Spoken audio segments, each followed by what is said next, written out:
igreja. Graça e a paz do nosso Senhor Jesus Cristo. Hoje, aqui nessa manhã, eu espero que todos vieram para louvar o nosso Deus. E, bom, estamos vendo a série de Efésios, capítulo 4. Eu acho que, por fim, terminamos o versículo 2. E para já aquecer e a gente entender o que estamos vendo, veremos o versículo 3. Eu só sei disso porque eu perguntei. Que ele diz: esforçai-vos diligentemente por preservar a unidade do Espírito no vínculo da paz. E interessante é que ele não fala só esforçai-vos, ele diz esforçai-vos diligentemente, ou como na NVI, com todo o esforço. Então nós devemos sempre nos esforçar para manter essa unidade no vínculo da paz. Amém, irmãos? Então, louvemos ao Senhor, então. Tem que orar. Eu esqueci de orar, gente. Bom, oi. Igreja, peço para que levantem.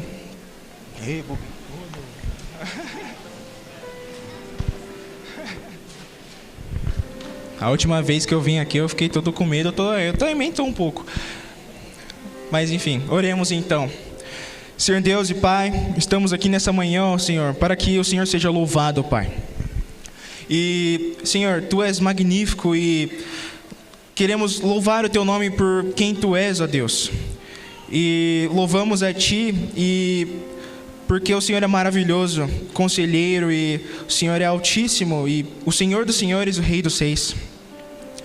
Pai, que o Senhor nos instrua para que recebamos o que o João passará nessa manhã e que o Senhor nos dê sabedoria para utilizar isso no nosso dia a dia, para, como o Senhor diz, esforçai-vos diligentemente por preservar a unidade do Espírito. Senhor, que nós possamos fazer isso em amor, como também diz, para nós suportarmos uns aos outros em amor. Pai, essa é a nossa oração, em nome do Teu Filho Jesus. Amém. Amém. Aleluia. Louvemos então o Senhor.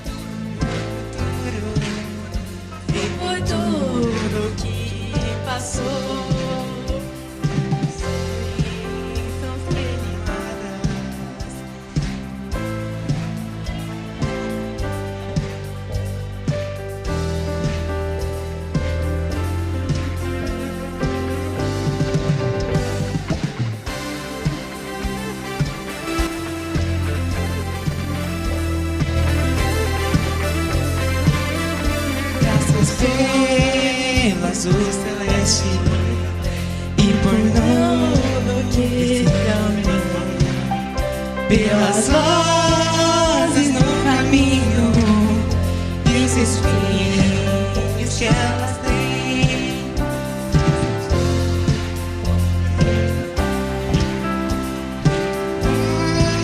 pela missão, graças dou a Jesus Cristo.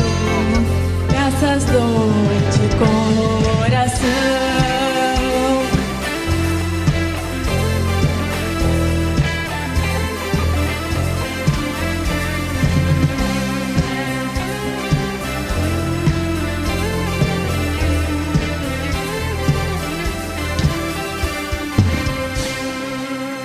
Amém, glória a Deus. Apesar de alguns imprevistos que nós sempre temos que louvar ao Senhor de todo o nosso coração. Então dá uma glória a Deus, irmãos. Dá um glória a Deus, irmão. Som. Dá um glória a Deus, irmão. Vamos fazer o seguinte. Vamos, que agora saiu a letra lá, vai ajudar. Pode repetir? Vamos lá então. Vamos cantar, irmãos.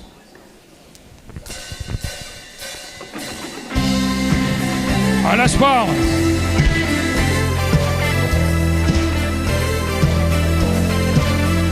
Graças dou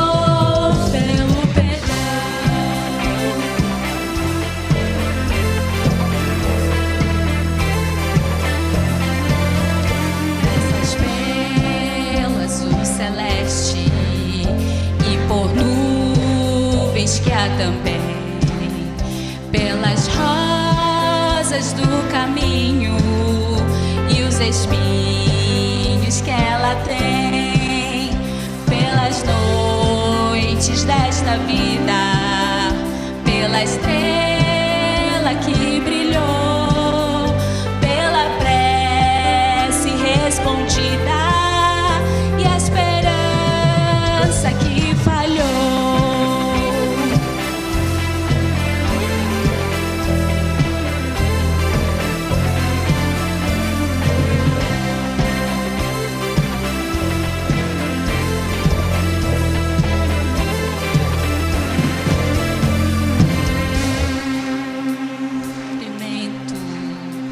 Afinal, ressurreição, pelo amor que é sem medida, pela paz no coração, pelas lágrimas vestidas e o consolo que é sem par, pelo dom da eterna vida, graças hei de dar. Oh, oh, oh, oh,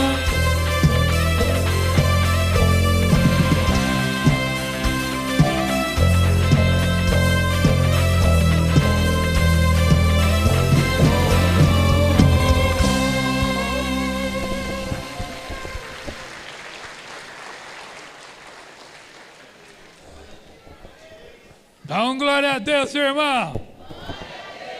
Estou muito feliz de estar de volta aqui com os irmãos. Muito feliz por rever a igreja. Estava com muita saudade de cada um de vocês. Já vi alguns no jantar dos casais na sexta-feira à noite. E hoje agora vendo os irmãos aqui. Muito bom. Infelizmente não vou poder abraçar a todos. Eu acho que alguns irmãos sabem que o nosso irmão Antônio, esposo da irmã Malvina, faleceu na noite de ontem. Então eu vou fazer uma parte aqui do culto e logo em seguida eu vou lá no velório do nosso irmão. Mas vamos continuar o culto com muita gratidão a Deus aqui. E você continue aqui firme no culto, adorando ao Senhor. Amém? Os irmãos podem sentar, as crianças vão subir aqui, vão fazer uma apresentação delas. Quero que você preste atenção aqui nas nossas crianças.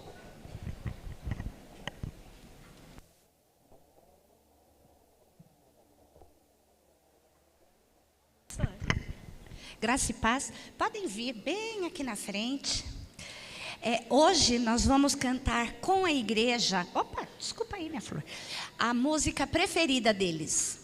E essa música fala de uma escolha, de uma pessoa que olhou para trás e o fim dela não foi muito bom. E de que a gente deve confiar no Senhor. Cada música, cada história que as crianças ouvem tem uma lição para a vida delas. Então, parece que eles estão apenas brincando, né? Mas eles estão aprendendo verdades da Bíblia. E nós vamos cantar agora e convidamos vocês a cantarem com a gente, para que nós não olhemos para trás, que a gente siga firme confiando em Jesus.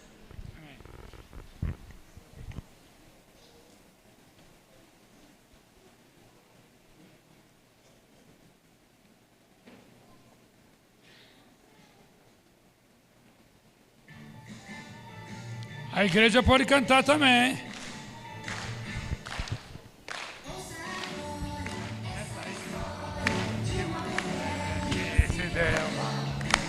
Porque olhou para trás, olhou uma estátua de sal. Essa história de uma mulher que deu só porque olhou para trás, olhou uma estátua de sal. Olhou para trás, se deu mal a mulher de Ló, olhou uma estátua de sal. Você vai ver, ela ficou assim,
Muito bem.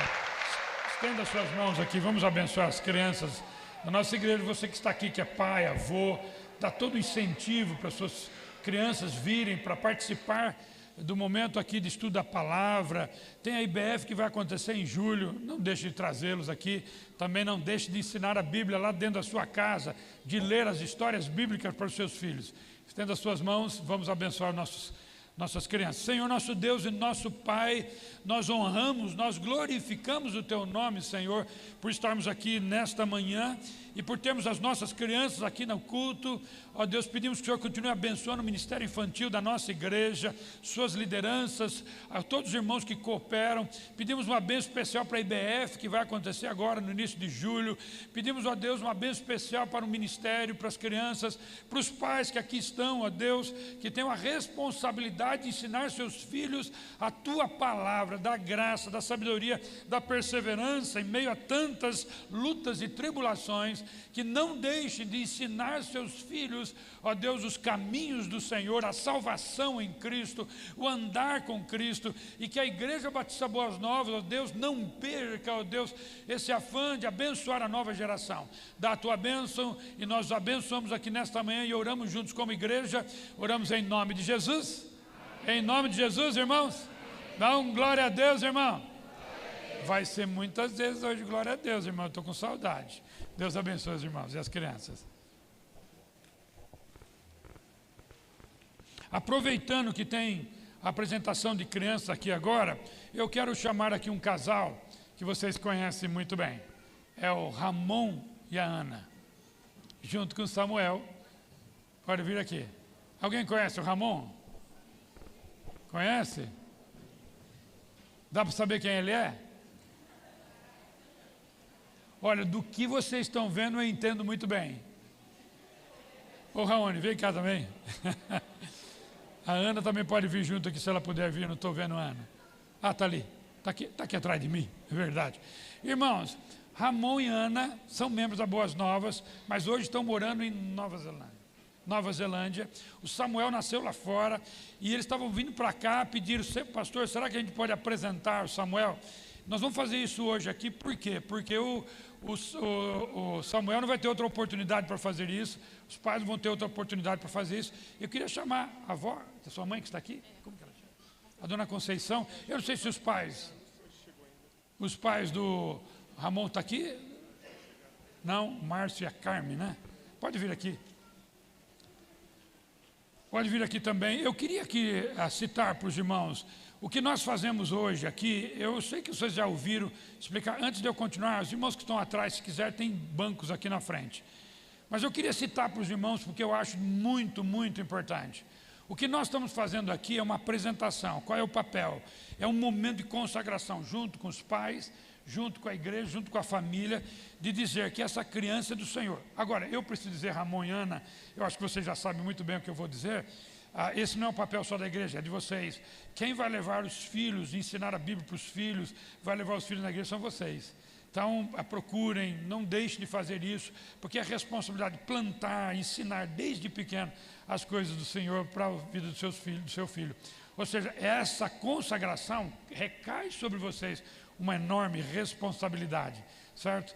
Então nós vamos fazer isso agora. Eu vou orar, depois a irmã Esther vai ler um texto da Bíblia e vai entregar uma lembrança da igreja para a família e para o Samuel, tá bom? Nós vamos fazer. Eu quero convidar a igreja a ficar em pé. Estou junto aqui com o Ramon, só para vocês saberem que são gêmeos.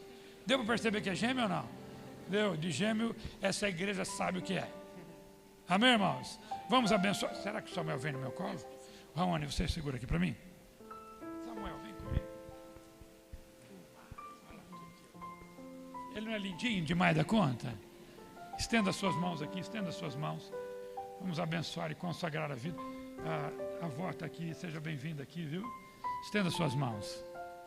A gente está abençoando a vida de uma criança, é uma vida, né?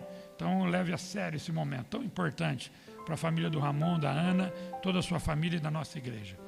Senhor nosso Deus, nosso Pai, nós estamos aqui nesta manhã tão especial, tão maravilhosa, onde nós estamos celebrando a vida, e a vida agora do Samuel. Senhor, Samuel, aquele personagem bíblico que foi chamado pelo Senhor.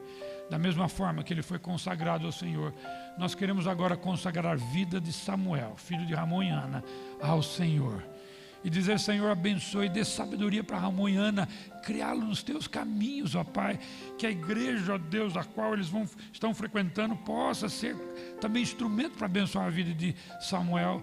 Mas, ó Deus, que lá na casa eles leem a Bíblia, conte as lindas histórias da tua palavra sobre ele. E que Samuel se torne um grande homem de Deus.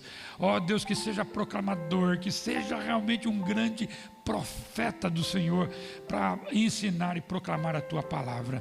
Ó Deus, nós como igreja, nós consagramos, ó Deus, mesmo à distância, o papel dos tios, o papel dos avós, seja um papel, ó Deus, de dizer da importância da vida com Cristo, ó Deus, de viver uma vida com Cristo, e que isso possa acontecer na vida de Samuel, através daqueles que estão ao redor deles. Dá a tua bênção, nós o consagramos nesta manhã, e fazemos aqui juntos em nome de Jesus. Em nome de Jesus. Dá um glória a Deus, irmão. Ó, fique em pé. Eu estou vendo aqui, parece que o Márcio chegou aqui. Márcio, vem cá, corre aqui, Márcio e Carmen. Enquanto o Márcio e a Carmen, os pais do Ramon e da Ana, os pais do Ramon e do Raoni estão vindo, a irmã Esther vai ler um texto da Bíblia. Enquanto a irmã Esther está lendo um texto da Bíblia, eu estou apresentando a criança para vocês. Bom dia, irmãos. Esse é um trabalho da Mulheres Missionárias em Missão da Igreja Batista Boas Novas, e nós, toda criança que é apresentada, nós oferecemos uma lembrança em nome da igreja. Eu quero ler o texto de Provérbios 22:6, é um texto bastante conhecido, né? Que diz assim: instrua a criança segundo os seus objetivos que você tem para ela, e mesmo com o passar dos anos não se desviará deles. Então a palavra de Deus ensina-nos a ensinar nossos filhos na palavra de Deus. E eu quero deixar aqui uma lembrança da igreja. Muito obrigada. Guarde que essa lembrança você vai perceber que é muito importante para a vida dos seus filhos. Seu filho, seus filhos ajudam a profetizar.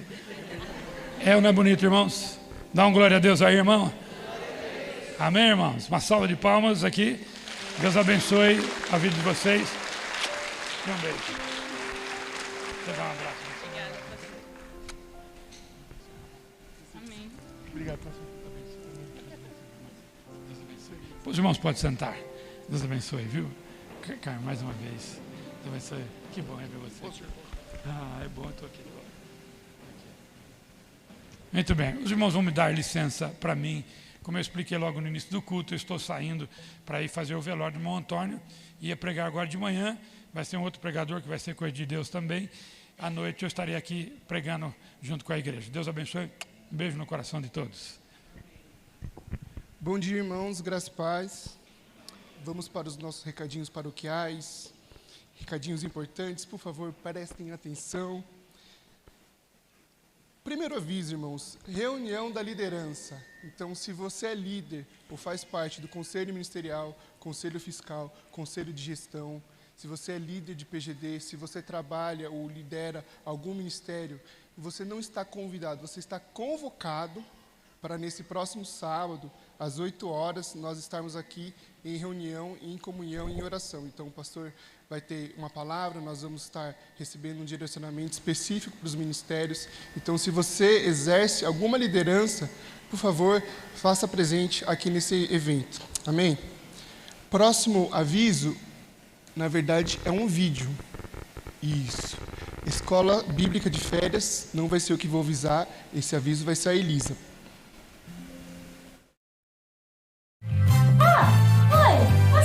Você mesmo que eu estou falando. Papai, mamãe, vovó, titia, a IBF, Caçadores do Tesouro Perdido, está chegando. Vai ter louvor, brincadeiras, comida gostosa e muita diversão. Corre para fazer a inscrição, não deixa ninguém de fora. Tchau, até lá.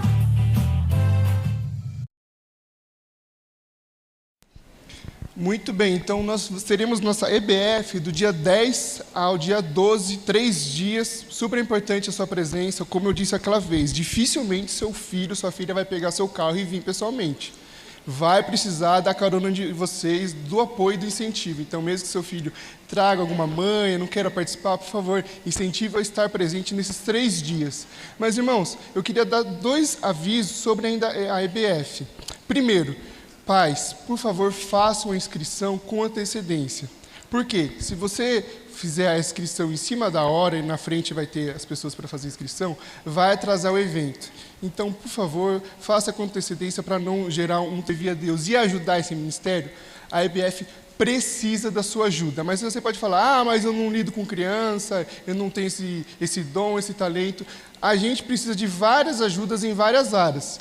Olha, por exemplo, voluntário, pessoas para ficar na porta, a recepção, nós precisamos das pessoas também para decorar. Então, existe uma demanda enorme que envolve esse evento e também precisa da sua ajuda, irmão. Então, por favor, responda com um sim a Deus e ao ministério e também para fazer parte desse momento da igreja. Amém? Próximo, cronológico, estudo cronológico, parte 2. Levante a mão quem já fez a parte 1. É bênção, não é? O estudo cronológico, parte 1, que o pastor Clésio ministra durante uma semana, vai do Pentateuco, ou da criação, até Jesus. O estudo cronológico, parte 2, vai de Atos dos Apóstolos, com a descida do Espírito Santo, até Apocalipse. Novamente, são 5 dias, das 7h30 da noite até as 10h30 da noite. Então, se você não fez a parte 1, não tem problema, você pode fazer a parte 2 e o ano que vem fazer a parte 1. Então, a parte 2, irmãos, é tão importante quanto a primeira. Amém? Esse evento, ele tem o custo de R$40 o lanche e R$89, vamos arredondar para R$90 a apostila. O pastor Clésio mandou dar uma ênfase, que é a seguinte, não significa que a apostila é R$90. Se você fizer um depósito de R$90, já inclui o lanche. Tá bem? Então, existe essa diferença, R$40 só o lanche, se você quiser o lanche e a apostila, esse é o valor de R$90, não significa que é o valor somado no final. Se você quiser fazer inscrição, os irmãos vão estar no final também fazendo inscrição, mas principalmente pelo aplicativo, pelo QR Code. Amém? Não perca essa oportunidade de estudar a palavra de Deus. Próximo recadinho, culto dos avós, dia 26/7, às 15 horas, você vovó, traga seus netos, sua neta e sua família para cultuarmos o Senhor aqui às 3 horas da tarde, junto com o pastor Clésio, que vai ser o preletor dessa tarde. Último aviso, hoje tem cantina. Irmãos, momento especial também de comunhão lá embaixo. Se você quiser ajudar o Ministério de Teatro, aí está a oportunidade. Então, eles vão estar oferecendo alguns comes e bebes ali embaixo depois do culto. Um outro aviso importante é que, não sei se os irmãos lembram, mas, se eu não me engano, 3 semanas atrás, teve o Dia do Pastor, na qual o Ministério de Eventos falou assim, quando o pastor Clésio chegar, nós iremos fazer as devidas homenagens. Só que hoje o pastor, infelizmente, teve que estar ausente por conta do falecimento de uma das irmãs da igreja. Então, essa homenagem vai ficar para o culto da noite. Irmãos, eu quero incentivar todos, na medida do possível, se você puder, estar presente no culto da noite para a gente prestar as homenagens para o pastor Clésio, que é o pastor titular da igreja. Amém? Ufa! Vamos para os dízimos e ofertas agora.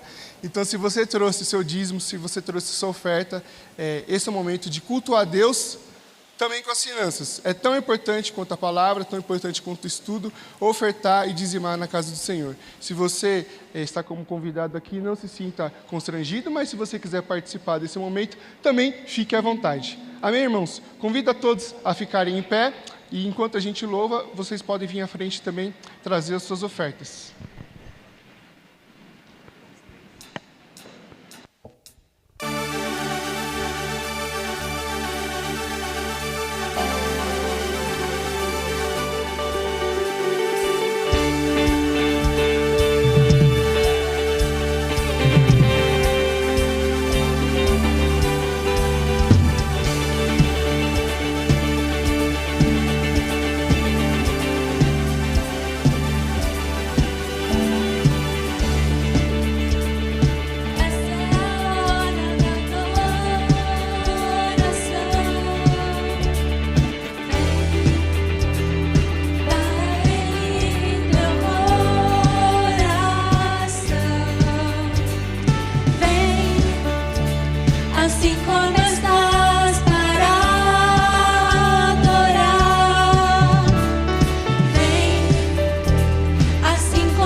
Toda língua confessará ao Senhor, todo joelho se dobrará.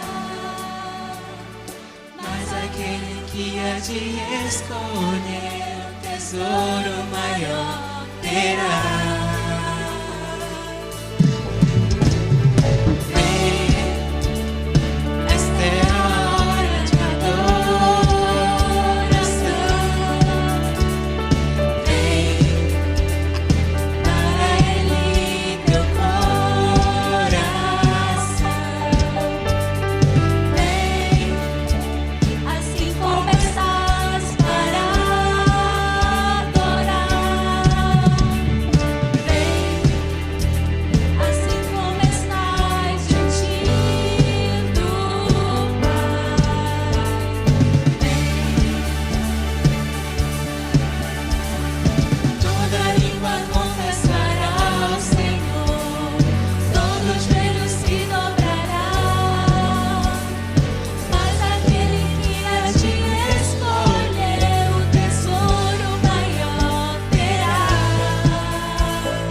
Ele é muito bom, graças a Deus. Vamos adorar ao Senhor.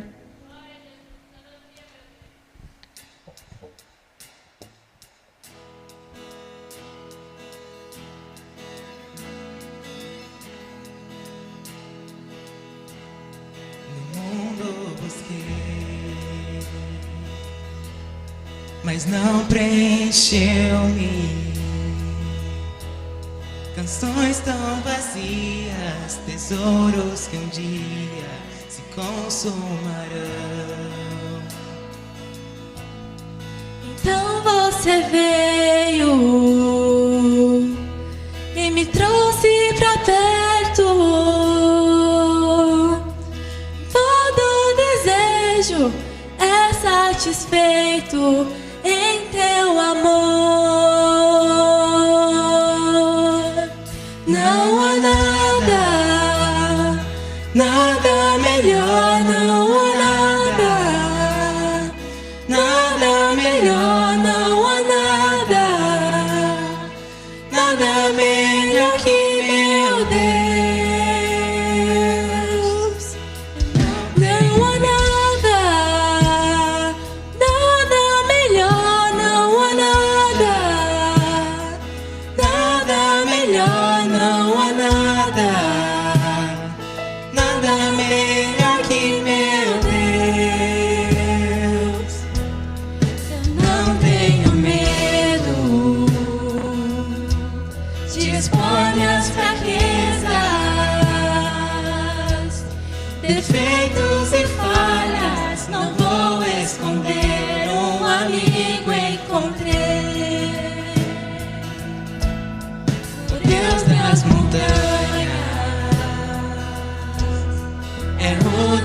nos vales, e não há lugar que a sua graça não possa me achar. Não há nada, nada melhor, não há nada, nada melhor, não há nada, nada melhor que meu Deus.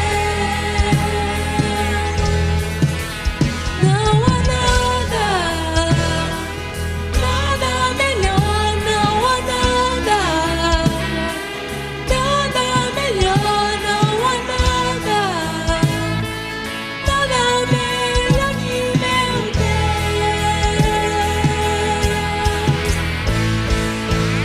Torno luto em festa, a vergonha em glória, das belezas cinzas, o Senhor pode fazer. Traz a vida aos sepulcros, faz de ossos soldados, faz amar o caminho, o Senhor pode fazer.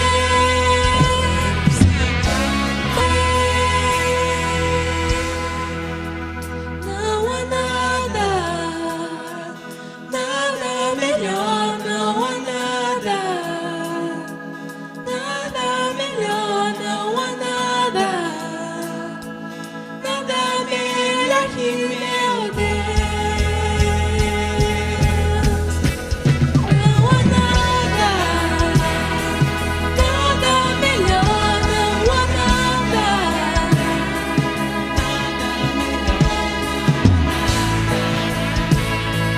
nada melhor que meu Deus.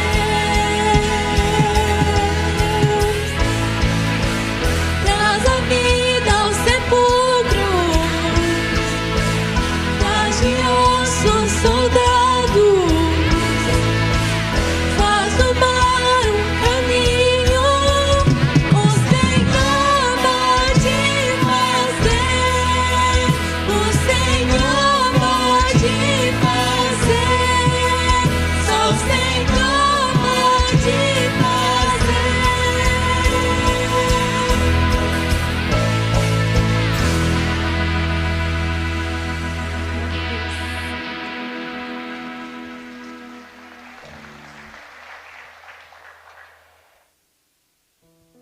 Pode sentar, irmãos.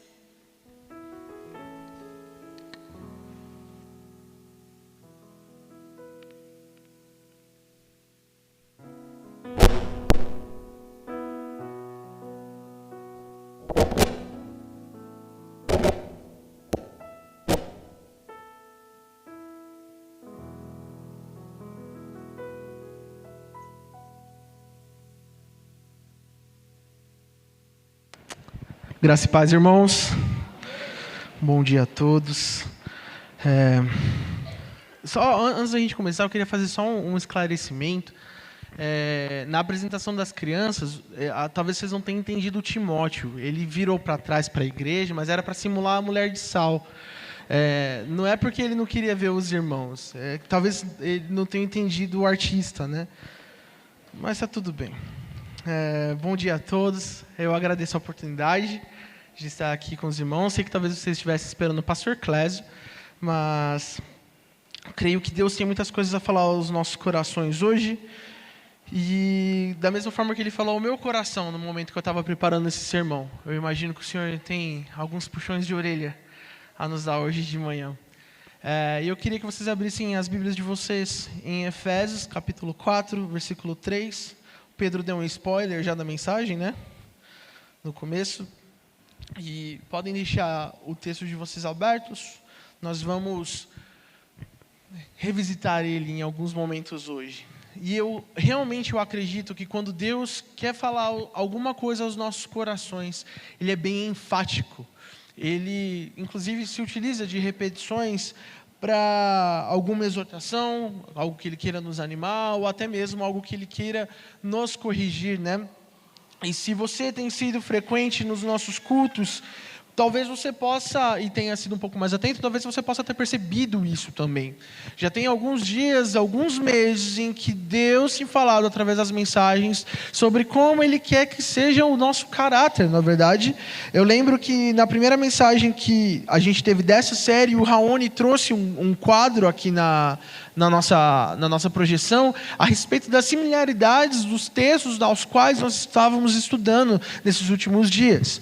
Há uns meses atrás a gente viu, por exemplo, sobre o Sermão do Monte, né? Foi uma série simplesmente absurda sobre Mateus 5, e onde a gente conseguiu ver as atitudes e as ações daqueles que se dizem ser os cidadãos do reino, como deve ser o caráter daquele que se diz transformado e agora co-herdeiro da parte de Deus. A gente percebe também, quando vemos o Antigo Testamento, que há uma vontade grande no Senhor, um desejo de mostrar como deve ser o coração e as ações daquele que se diz o seu povo.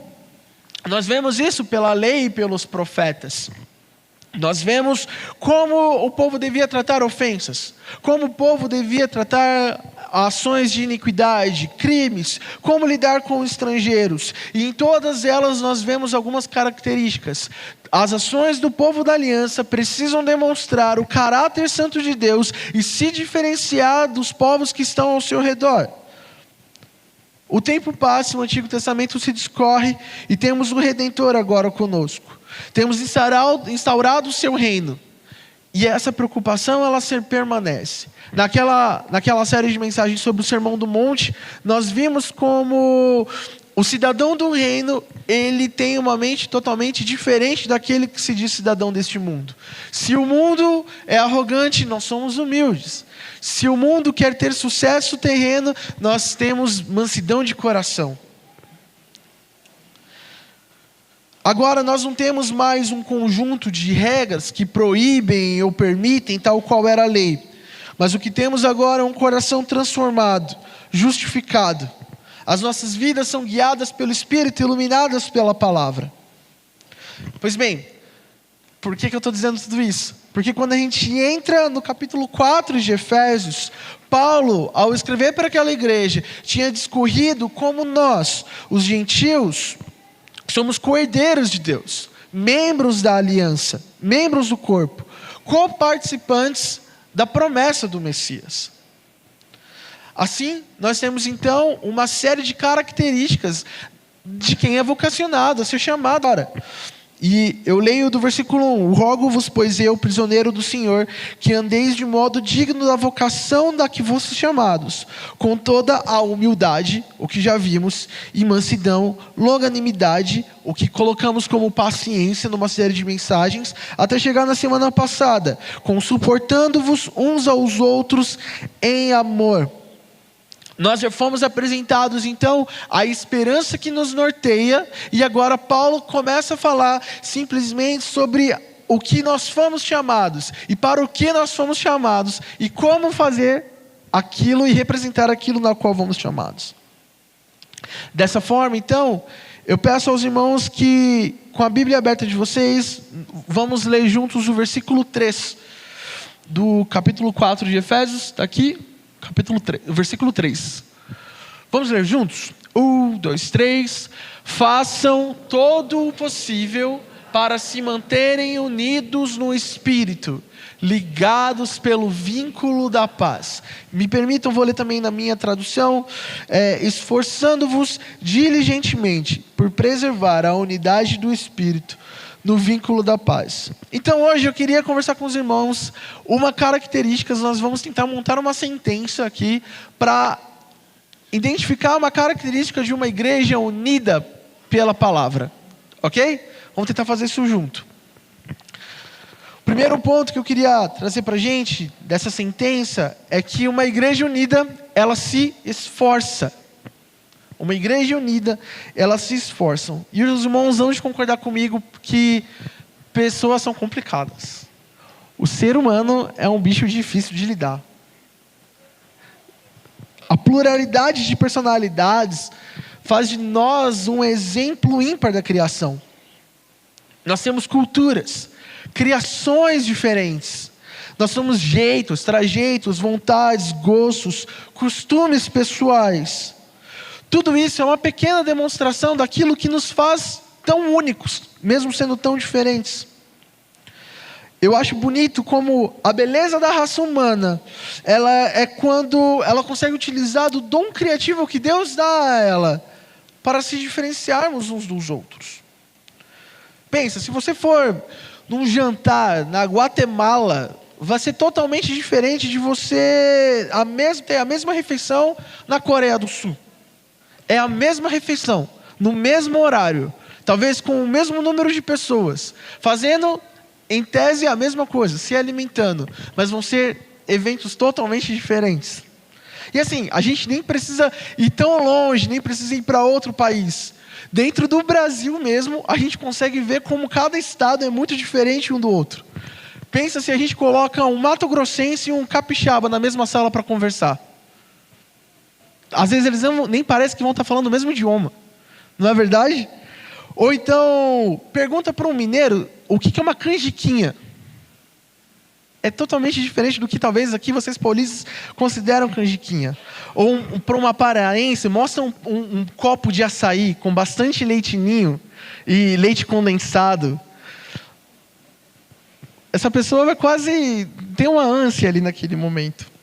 Tem estados que fazem aberrações culinárias. Por exemplo, tem gente que coloca purê no cachorro-quente. O que eu nunca vou entender. Como é possível alguém colocar um purê no cachorro-quente? Como é um crime isso?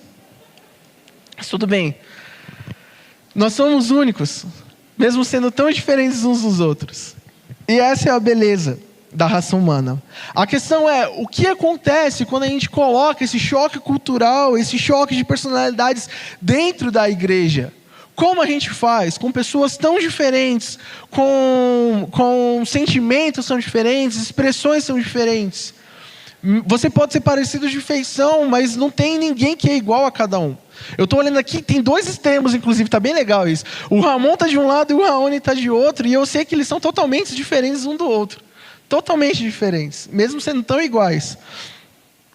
A gente pode, então, quando a gente encontra essas diferenças dentro da igreja, a gente pode seguir por dois caminhos. A gente pode, então, tentar padronizar todo mundo. Todo mundo usa a mesma roupa. Todo mundo usa os mesmos linguajares. A gente canta as mesmas músicas. Fala das mesmas coisas. A gente cria, então, uma bolha para que todo mundo fique dentro dela. E se você não faz parte dessa bolha, você, de alguma forma, você tem que sair dela, porque você não consegue se adequar. E você simplesmente não consegue fazer parte por vontade própria ou não. E aí sobram só os iguais. Sobram só os que fazem parte dentro desse padrão. Ou então a gente pode aceitar todo mundo, com as suas diferenças, sem ligar para nenhuma individualidade, braços abertos, porque Deus fez cada um de um jeito diferente. O problema é que os dois caminhos são perigosos quando a gente não faz de uma forma que a palavra nos instrua. Se a gente padroniza, por exemplo, a gente tende o risco de fazer essa padronização de acordo com nossos gostos. Eu quero que use tal estilo de roupa, eu quero que cante tal estilo de música, eu quero que fale tal tipo de palavra. E não de acordo com o que a palavra diz. A padronização tem que ser pela nossa mente, pela transformação da nossa mente. Eu tenho que ter mansidão, eu tenho que ter humildade, eu tenho que ter longanimidade. Esse é o padrão que precisa ter entre nós. Por sua vez, se a gente simplesmente aceita todo mundo, a gente corre o risco de se tornarmos simplesmente liberais. A gente não aponta falha, a gente não aponta pecados, a gente não discipula ninguém, porque cada um é individual. Os dois caminhos correm esse risco. A gente não pode simplesmente criar formas dessa unidade. Percebam que o texto vai falar preservar a unidade, manter, façam tudo possível para que a gente continue essa unidade. Não somos nós quem criamos essa unidade. Essa unidade já é criada em nós pela aliança que o Senhor faz por nós na cruz. A partir do momento que a gente tenta encaixar as pessoas em uma caixa, como elas devem ser na sua individualidade, a gente está querendo criar um tipo de unidade. Ao mesmo tempo, quando a gente recebe todo mundo sem apontar as partes que precisam ser melhoradas, a gente também cria partes de unidade. O Senhor é quem criou a unidade da igreja. Nós não conseguimos fazer de uma forma com que a gente queira que as pessoas se adequem às nossas vontades. Dessa forma, se esforçar deve ser caminhar junto ao meu irmão, reconhecendo que ele é diferente de mim.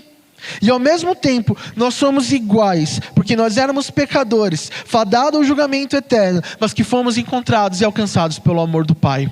E é essa unidade na qual Paulo está falando aqui. E eu gosto demais desse termo, se esforçar, fazer todo o possível. Irmãos, é muito difícil fazer todo o possível para lidar com certas pessoas. Muito difícil. Muito difícil. E a gente precisa ter esse senso de socialidade, de comunidade, para que a gente esteja juntos uns dos outros. Eu sou paranaense, crescido na capital, mas a minha família não é curitibana. A minha família é do norte do Paraná, Maringá. E o Paraná, ele é muito parecido com Minas. É um povo muito comunicativo, muito alegre, com exceção de Curitiba. O curitibano, ele é um caso ímpar. Ele é uma...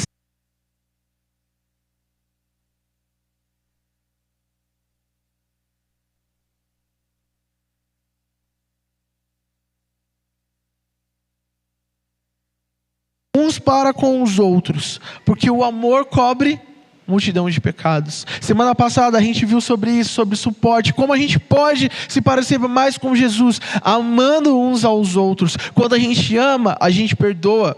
Quando a gente ama, a gente suporta. A gente abre os nossos corações para reconhecer, mesmo quando eu estou errado, eu abri a minha alma para falar: meu irmão, eu te perdoo. E quem ama sabe muito bem o que é perdoar, mesmo sem ter essa vontade. A gente tem o Timóteo, ele tem 2 anos e meio.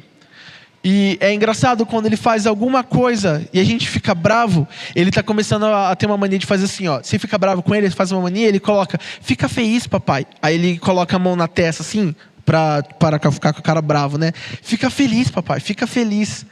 Como que você não perdoa um pequeno desse? Quem tem filho sabe disso. Como você não perdoa o pequenininho que acabou de fazer uma coisa que te irritou até você explodir. E quando ele fala uma coisa, só se derrete. Porque você ama. Quando o irmão faz alguma coisa errada pra gente, se a gente tem amor uns com os outros, a gente não consegue não perdoar. Não tem malícia no fruto do Espírito. Não tem gênio forte no vocacionado. Tem calma. Tem gentileza, tem mansidão, paz de espírito. Quando eu estava na faculdade, eu morava no alojamento da igreja que eu congregava, que era só para estudantes que moravam naquela cidade e não tinham conseguido uma casa, ainda um apartamento. E, irmãos, quem já foi universitário sabe o perrengue que é. Eu não estava trabalhando ainda na época. E eu tinha metade de um pacote de pão Puma, um presunto que não sei quantos dias estava na geladeira e 2 fatias de queijo que estava dura já, sabe? De ficar na geladeira aberta. E eu estava morrendo de vontade de comer um misto quente. Misto quente. Pão, presunto e queijo. Mas eu não tinha micro-ondas e nem sanduicheira para fazer. E aí, irmãos, eu descobri que é possível fazer um misto quente com ferro de passar. E aí, qual que é a ideia? Eu vou passar para os irmãos. Você pega o pão, a maionese, coloca os frios ali, fecha, pega o ferro de passar. Eu recomendo deixar na parte do linho, que é onde está mais forte ali a chapa. Uns 5 segundos é o suficiente, vira. Misto quente, irmãos. Glória a Deus por aquele misto quente. O que salvou minha vontade, vocês não têm ideia. O problema é que eu morava num alojamento com outro menino. Douglas, se você estiver assistindo, cara, te amo. Obrigado por me perdoar. No final de semana que eu fiz isso, eu esqueci de limpar a chapa do ferro de passar. E o Douglas, ele ia tocar nesse dia na igreja. E ele tinha passado uma camisa branca dele. Então imagina, na hora que ele passa o ferro de passar, Birguinha, eu te amo muito, cara, de verdade.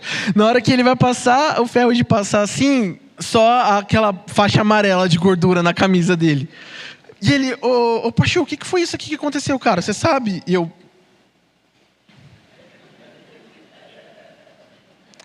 Aí eu contei o que aconteceu. E assim, para ilustrar bem para os irmãos, o Douglas, ele fazia faculdade de educação física. E a parte dele é de ser personal trainer. O bíceps dele dá meu tronco. Se ele quisesse ter feito qualquer coisa comigo ali, eu estava, Senhor, receba nas tuas mãos o meu espírito. E ele só, tudo bem, João, tudo bem, acontece. E ele foi com outra roupa. E naquela semana, o Briga comprou uma sanduicheira para a gente usar. Se esforçar significa ceder, mesmo quando você está certo. Se esforçar para manter a unidade significa reconhecer que talvez aquele irmão precisava ouvir que ele estava numa situação diferente da sua. E a gente tem feito isso. A gente tem se esforçado. A gente tem convivido com pessoas diferentes ou se fechado nas nossas bolhas. A gente tem tentado agrupar as pessoas dentro da igreja pelas individualidades que a gente quer, ou a gente tem adaptado para que cada um siga conforme a palavra quer que nós vivamos, como uma igreja unida. Mas, se a primeira parte da sentença é se esforçar, isso tem um objetivo, não é simplesmente se esforçar à toa, mas é se esforçar para manter a unidade do Espírito. Esse é o objetivo principal deste esforço. A unidade, ela não é pela cultura. A unidade, ela não é pela denominação, pelo estilo de cada um ou pela liturgia. A unidade é pelo e para o próprio Espírito Santo. Eu acho muito bonito como o Senhor é louvado no mundo de maneiras diferentes, com culturas diferentes. Provavelmente você já deve ter visto algum vídeo de um culto na África. É bem parecido com o nosso culto, né? Tão alegre quanto, né? Ou então você vê um sermão de uma igreja reformada na Escócia. É o mesmo Deus, o mesmo Espírito Santo sendo louvado ali. Mas situações onde cada um utiliza da sua cultura para louvar o nome do Senhor. Esse ano nós tiramos umas férias e fomos para uma cidade de praia. E a gente pesquisou as igrejas que tinham ali. E foi muito interessante porque a gente percebeu que quase todos os cultos de jovens e adolescentes no final de semana eram um luau. Era o pessoal indo para a praia levar um violão e estudar a palavra de Deus. Mesmo com as diferenças culturais, nós somos unidos pela mesma graça, o mesmo Espírito. Com isso, a gente consegue identificar, inclusive, que essa unidade ela não é estrutural. Não é a respeito de opiniões políticas ou questões estéticas. Inclusive, vai contra a nossa declaração de fé protestante, a unidade estrutural. Nós somos contra termos todos unidos sobre uma liderança humana. Foi isso que lutamos há 500 anos atrás. Com todo respeito, quando a gente fala, a gente consegue ver isso nessas mega churches, nas igrejas franquias que tem, onde não tem uma diversidade, todo mundo é plástico, todo mundo é igual, todo mundo é igual. Quando a gente olha, inclusive, para a nossa geração, e já que hoje é um culto liderado pelos jovens adolescentes, eu já falei com isso sobre eles, é incrível como a gente tem se tornado uma espécie igual. Há uns 10 anos atrás, quando você ia para uma escola do ensino médio, talvez os pastores que são professores vão entender isso melhor também, a gente via como tinham grupinhos, né? Tinha a galera do skate, a galera... Isso em 2010, quem estava no ensino médio vai lembrar, tinha o pessoal que queria ser o Neymar, cabelo moicano, com luzes, tirava foto assim. Tinha o pessoal do freestyle que ficava dançando no intervalo. A gente tinha grupos. Hoje parece ser todo mundo igual. O Spurgeon vai dizer que corporações espirituais enormes são como um todo as fortalezas da tirania e as religiões dos abusos, e é apenas uma questão de tempo até que elas se quebrem em pedaços. A unidade falsa, ela simplesmente se despeda. Qualquer um que já esteve em um ambiente assim, sabe como é sufocante se esforçar para um objetivo que é terreno e não ao espírito. A unidade no espírito é o que nos faz louvar, mesmo sabendo que o irmão do meu lado é tão diferente de mim. E é muito legal ver que Paulo escreve isso justamente para Éfeso, que era uma igreja tão cosmopolita. Éfeso fica na Turquia, e a Turquia ela é uma região onde ela liga a Europa da Ásia, e ela é bem perto da África. Então eu imagino que ainda mais naquele tempo, por ser uma região tão importante para o comércio, ou para situações da vida, ali devia ser uma região onde aflorava culturas. Devia ter gente de tudo que era região, tudo quanto era país. E a igreja, eu consigo idealizar que na igreja deviam ter pessoas da África, pessoas da Europa, pessoas da Ásia, irmãos ali em Éfeso. E eu idealizo isso porque Paulo vai dizer: esforcem-se para se manterem unidos. Esforcem. A igreja deve ser de uma diversidade de pessoas, unidos pelo mesmo Espírito, unidos por aquilo que nos chamou, que nos vocacionou. Paulo faz questão de enfatizar sobre o que verdadeiramente os une. E Paulo, inclusive, que era tão diferente de Pedro. A gente vê esses exemplos no Novo Testamento, da igreja primitiva. A gente vai ver Pedro falando que talvez Paulo falasse difícil demais para os irmãos. A gente vai ver Paulo falando que Pedro, às vezes, tinha 2 palavras. Irmãos que eram tão diferentes uns dos outros e foram extremamente impactantes para a história da igreja. Os 12 discípulos. Nós tínhamos um apoiador de Roma, um publicano, e nós temos um zelote, alguém que fazia parte de um grupo que tentava, à força, derrubar Roma. A gente não pode se padronizar pelas coisas humanas, irmãos. O nosso padrão de pensamento precisa ser aquilo que une a nossa vida pelo sangue de Jesus. Quando a gente faz questão de manter essa unidade, achando que é pelas coisas nas quais a gente gosta, a gente está indo ao contrário do que a palavra diz para a gente. A gente faz o contrário do que Jesus fez, ao chamar homens tão diferentes uns dos outros para serem seus discípulos. A gente faz diferente de como foi a igreja primitiva, tendo Paulo como um homem extremamente estudado, com referências de fora inclusive do que o Antigo Testamento dizia, e Pedro, que era um pescador, que usou a sua vida como forma de profissão para pescar homens. Eu não posso simplesmente querer conversar só com aqueles que concordam comigo. Isso é um fruto dessa geração, é um fruto da... E quando eu falo essa geração, eu estou falando de todos aqui, não só dos adolescentes e jovens. Você jovem de 60 anos, você jovem de 70 anos, você faz parte ainda dessa geração porque você está vivo. E a gente precisa aprender a lidar com as nossas diferenças, inclusive de idade. Esse choque geracional, ele é importante para a igreja. Jovens adolescentes, nós precisamos aprender com os mais velhos o que eles já passaram, o que eles viveram, o que eles aprenderam com os erros e acertos deles. E irmãos mais velhos, respeitosamente eu peço isso para vocês, vocês também precisam abrir os corações para ver aquilo que os jovens e os adolescentes têm feito de diferente. A gente não pode se fechar num grupinho, achar que a nossa igreja tem que ser uma igreja de adultos, ou uma igreja de jovens, ou uma igreja de adolescentes. Nós somos a igreja, o corpo de Cristo, diferente um dos outros. É isso que Paulo vai dizer lá para a gente em 1 Coríntios, versículo 12 em diante, capítulo 12, versículo 12 em diante. Porque assim como o corpo é um e tem muitos membros, e todos os membros, sendo muitos, constituem um só corpo, assim também com respeito a Cristo. Pois em um só Espírito, todos nós fomos batizados em um corpo, quer judeus, quer gregos, quer escravos, quer livres, e a todos nós foi dado beber de um só Espírito. Porque também o corpo não é um só membro, mas muitos. Se disser o pé, porque não sou mão, eu não sou do corpo, e nem por isso ele deixa de ser do corpo. Se o ouvido disser, porque não sou olho, não sou do corpo, nem por isso deixa de o ser.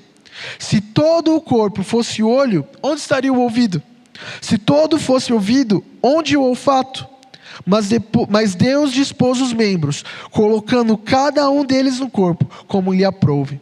Se todos, porém, fossem um só membro, onde estaria o corpo? O certo é que há muitos membros, mas um só corpo. Nós precisamos entender isso, irmãos. Nós precisamos entender que Deus usa das nossas diferenças para que nós possamos ser juntos como um corpo e glorificar o nome do Senhor. Se a característica da igreja é se esforçar, e para quê? Para manter a unidade do Espírito, nós temos um meio de fazer isso, que é pelo vínculo da paz. Vocês vão concordar comigo que quando a gente pega essa verdade e traz ela para as nossas vidas, nós vamos entender que não tem como fazermos isso por conta própria. Porque eu não vou querer ceder quando eu estou certo. Eu, João Vitor Carne, não vou querer reconhecer que eu preciso abrir mão, às vezes, da razão em prol da paz.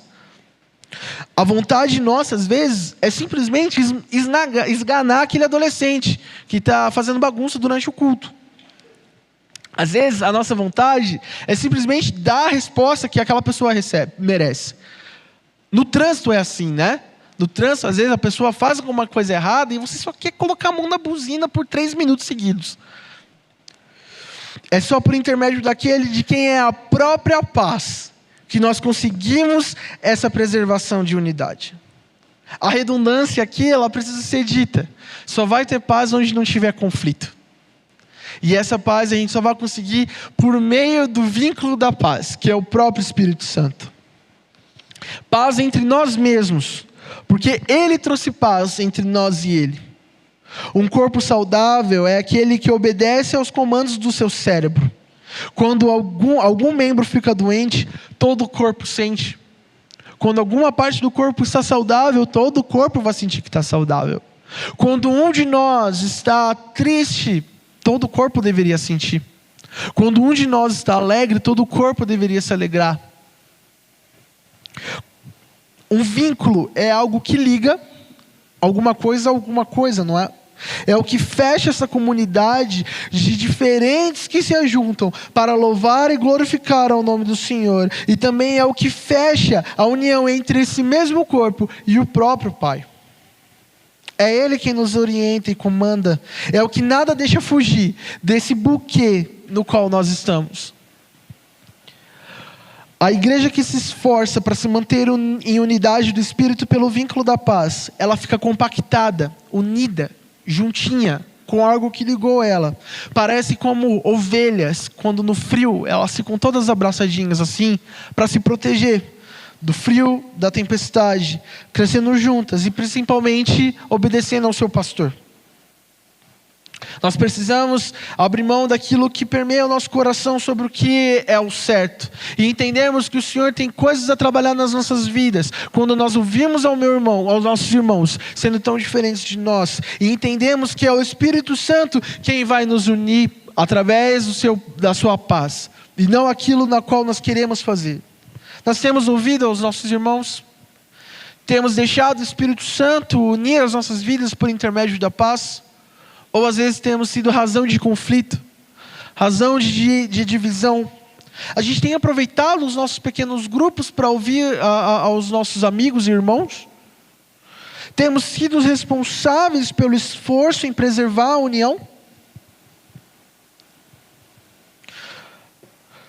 Nós somos a vitrine do Evangelho para o mundo.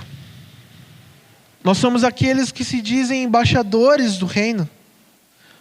A nossa união como comunidade precisa mostrar ao mundo que fomos transformados e agora nós temos um vínculo que nos une. Em Colossenses capítulo 3, versículo 14, Paulo também vai dizer que acima de tudo isso, porém esteja o amor, que é o vínculo da perfeição. Eu preciso te amar para te perdoar. Eu preciso ser humilde o suficiente para entender que o Senhor é quem nos une por intermédio da paz. Por muito tempo, se a banda quiser subir, por muito tempo eu lembro de uma canção que a gente sempre cantou, que eu ouvia falar que era errado nós cantarmos por conta da falsidade do que essa letra dizia. E fazendo esse estudo e montando esse sermão, eu penso que, na verdade, ela deve ser um objetivo nosso. Não cantar isso com falsidade, mas cantar isso com o nosso objetivo. E a gente sempre fez isso como igreja, de se ajudar e orar uns pelos outros. Não é isso que a gente sempre cantou? De somos corpo, assim bem ajustado, totalmente ligado, unidos, vivendo em amor, uma família, sem qualquer falsidade, vivendo a verdade, expressando a glória do Senhor, uma família, vivendo o compromisso do grande amor de Cristo. Eu preciso de ti, querido irmão, precioso és para mim, querido irmão. Isso tem que ser o nosso objetivo. Essa deve ser a nossa missão. A igreja cada vez mais precisa se unir para que a gente consiga enfrentar as intempéries da vida e as dificuldades. Mas isso a gente não vai conseguir fazer por conta própria. A gente precisa que o Espírito Santo nos guie para que a gente seja a igreja na qual Ele quer que nós sejamos. Amém? Vamos nos colocar de pé. Rony, você ora para a gente, por favor?